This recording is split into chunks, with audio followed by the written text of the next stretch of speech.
नमस्कार, न्यूज कट्टा एक्सप्रेसमध्ये आपलं सर्वांचं स्वागत. आज आपण नळेगाव येथे सुरू असलेल्या कलावंताच्या आंदोलनास भेट दिली आहोत. तर या ठिकाणी नेमकं हे आंदोलन कशासाठी आणि या कलावंताच्या नेमक्या मागण्या कोणत्या आहेत हे जाणून घेऊया. सर नमस्कार, आपला सर्वप्रथम परिचय सांगा. नमस्कार, मी सचिन उत्तम श्रंगारे, राष्ट्रीय बहुजन पार्टीचे राष्ट्रीय अध्यक्ष. आंदोलनास कितवा दिवस आहे आज? आजचा हा आमचा 11वा दिवस आहे आंदोलनाचा. नेमक्या आपल्या मागण्या कोणत्या आहेत? आता आमच्या प्रमुख मागणी आहे की कलावंतासाठी एक महामंडळ स्थापन व्हावं. जसं की आज महाराष्ट्रामध्ये 50हून अधिक विकास महामंडळे आहेत आणि बरेच महामंडळामुळे बरेच लोकांना न्याय मिळाला आहे. जसं आता बांधकाम कामगाराला पण न्याय मिळाला त्या महामंडळामुळे. आणि कुठंतरी कलावंत ह्या महाराष्ट्रात उपेक्षित असताना मला दिसत आहे. त्यामुळे कलावंतासाठी एक आमची प्रमुख मागणी असणार आहे की कलावंतासाठी महामंडळ असावं, जेणेकरून कलावंताची एक ओळख होईल.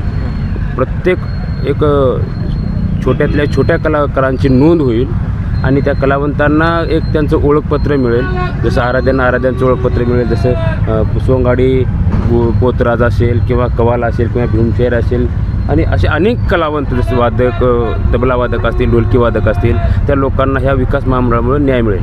आणि आमची दुसरी मागणी अशी आहे की जो कला केंद्र आहे त्या कला केंद्रावर जो आज DJ वाजवला जातो तो DJ एकतर तो अनधिकृत आहे, कारण की त्यांना परमिशन जी आहे ती परमिशन आहे त्यांना की तुम्ही लोक एक पारंपरिक वाद्य वाजवून ती कला सादर करायची आहे. परंतु तिचं स्वरूप बदललं गेलं आहे हल्लीच्या काळामध्ये.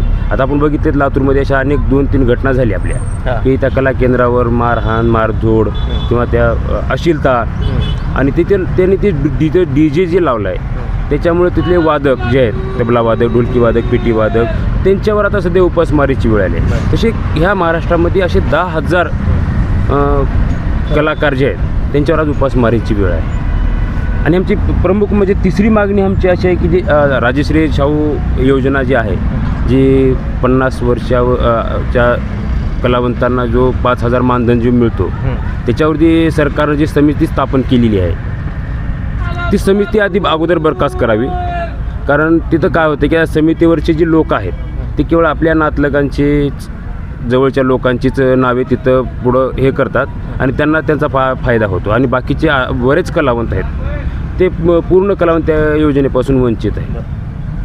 आता आमची चौथी जी मागणी आहे की ह्या कलावंतांना जे आता आजच्या महागाईच्या काळामध्ये ज्या वृद्ध कलावंतांना 5,000 ऐवजी त्यांना 10,000 द्यावं आणि सर्व कलावंताच्या नोंदणी करून शासनाने त्याच्यामध्ये पारदर्शकता ठरवावी, पारदर्शकता असावी त्या नेमणुकीमध्ये.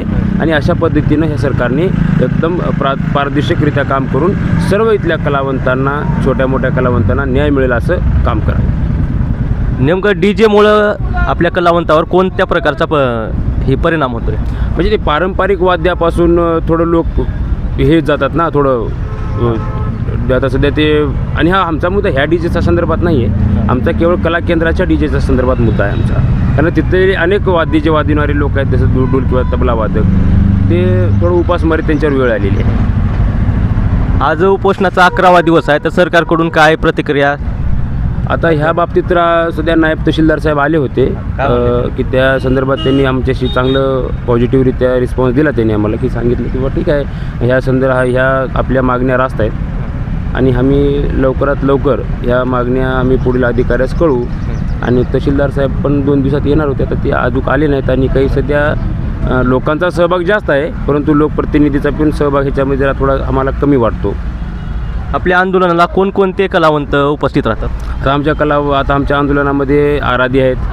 आता आम्ही मागं तुम्ही एक न्यूज दिली त्याच्यामध्ये आराध्यांचे गाणे आहेत, कधी भीमशाहीर आहेत, कधी शिवशाहीर आहेत, कधी गोंधळी होतात, कधी कव्वाली येतात, तर कधी नाट्य कलाकार येतात, कधी नाटके होतात. असे अनेक विविध रूपे करून हे शासनाला जागृत करण्याचा आमचा प्रोग्राम आहे. हा वाद्य वाजवीत गाजवीत आम्ही म्हणजे अनुचित काळासाठी, म्हणजे हे आंदोलन 6 महिने जरी लागेल तरी 6 महिनेसुद्धा आम्ही असं ठाण मानून बसणार आहोत, जोपर्यंत ह्या संदर्भामध्ये माननीय आदरणीय आमचे मुख्यमंत्री साहेब जोपर्यंत ह्या गोष्टीमध्ये लक्ष घालत नाहीत की कलावंतासाठी महामंडळ व्हावं, आणि जोपर्यंत त्यांनी ह्या विषयासंदर्भात लक्ष घालत नाहीत. आणि आम्ही तेवढंच नाहीत, आम्ही महाराष्ट्रातल्या तमाम 42 मंत्र्यांना निवेदने दिली आणि आम्ही माहितीस्तव 288 आमदारांना पण कळवल्याचं सांगितले.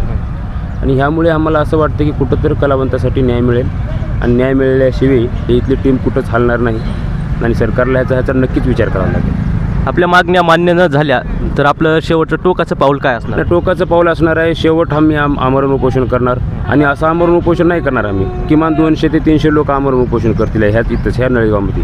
आणि शेवट त्याच्यावर जरी सरकारने ऐकलं तर शेवट आम्हाला आत्मदहन करण्यासाठी तर प्रवृत्त करून नये. कारण का आम्ही मेलो तर चालेल, परंतु कलावंत जगला पाहिजे. कारण का ही भूमी कलावंताची आहे. हा भारत सांस्कृतिक कलेने नटलेला देश आहे. इथं कलेला जर अन्याय होत असेल तर हे कदापि कुणीही सहन करणार नाही. तर आपल्यासोबत अजून काही आंदोलनकर्ते उपस्थित आहेत, त्यांची प्रतिक्रिया जाणून घेऊयात. सर, आपला परिचय. नमस्कार, मी भागवत सुधाकर तांदळे. आपल्या आंदोलनामध्ये आपलं मत काय? माझं मत असं आहे, जोपर्यंत कलावंताला महामंडळ स्थापन होत नाही तोपर्यंत कुठल्याही कलाकारावर अन्यायाची वेळ येणार नाही. ज्यावेळेस महामंडळ स्थापन केलं जाईल त्यावेळेस कलाकारांसाठी न्याय मिळणार जाईल. आणि तसेच कलाकारांचा आवाज हा शासन दरबारी उठवण्यासाठी हा कलाकारांचा लोकप्रतिनिधी असावा. ह्याच्यामध्ये केंद्रामध्ये पण आणि राज्यामध्ये पण. तसेच कलाकार कुठे कार्यक्रमाला गेला तर त्याच्यावरती राहण्याची सोय सर्वात मोठी राहण्याची ही होत असते. त्यासाठी विश्रामगृह जे आहे, शासकीय विश्रामगृह आहेत ते उपलब्ध करून द्यावेत. व ज्या कलाकारांना राहण्यासाठी घर नाही त्यांच्यासाठी म्हाडामध्ये शासनाने घर उपलब्ध करून द्यावेत. आणि राजर्षी शाहू महाराज या नावाने कलावंतासाठी महामंडळ स्थापन करावं. तरुण कलाकार आणि जनतेला तुम्ही काय संदेश देणार आमच्या चॅनलच्या माध्यमातून? तरुण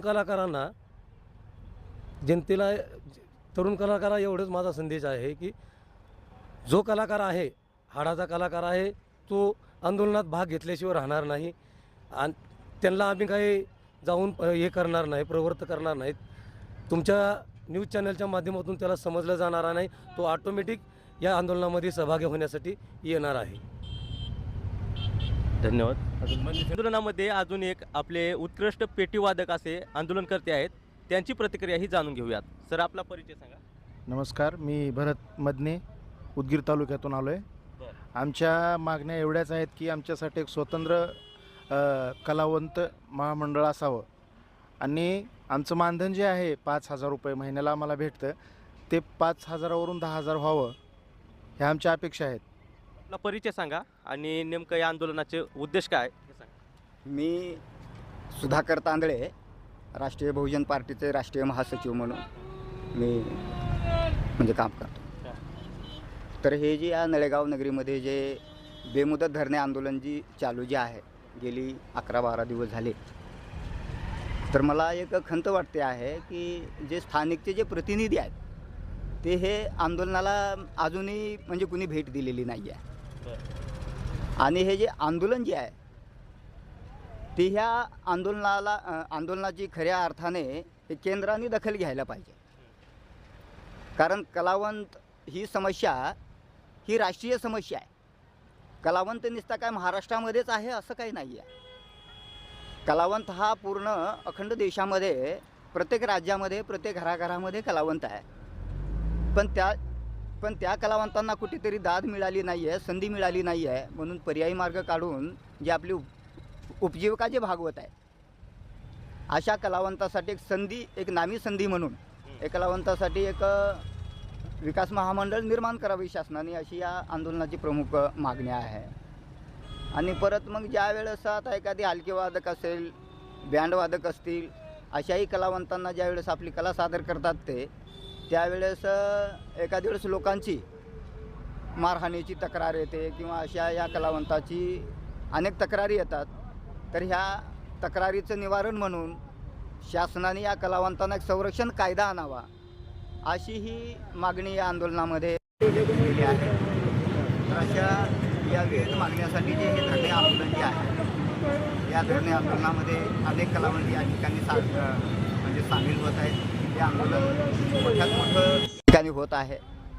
याची शासनाने लवकरात लवकर म्हणजे दखल घेतली पाहिजे. कारण हा प्रश्न म्हणजे साधा नाही आहे. म्हणून एवढंच या ठिकाणी मी म्हणजे सांगण्याचा प्रयत्न करतो. महिला कलाकारांच्या सुरक्षेबाबत आपलं काय अडचणी आहेत?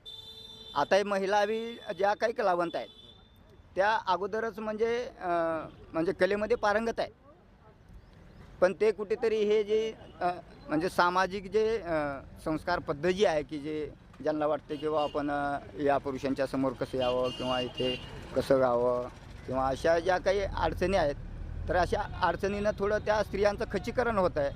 म्हणून याही संदर्भामध्ये स्त्रियांनी पुढं आलं पाहिजे कलेच्या माध्यमामध्ये हे आणि या पुढे याव्यात आणि कलेमध्ये पारंगत व्हाव्यात यासाठी शासनाने सुद्धा म्हणजे दखल घेऊन म्हणजे त्यांच्यासाठी संरक्षण कायदा आणावा, तो स्त्रियांना सुद्धा फार म्हणजे उत्तम ठरेल. तर हे होते आंदोलनकर्त्यांचे मत. तुम्हाला काय वाटतं, या कलाकारांच्या मागण्या बरोबर आहेत का?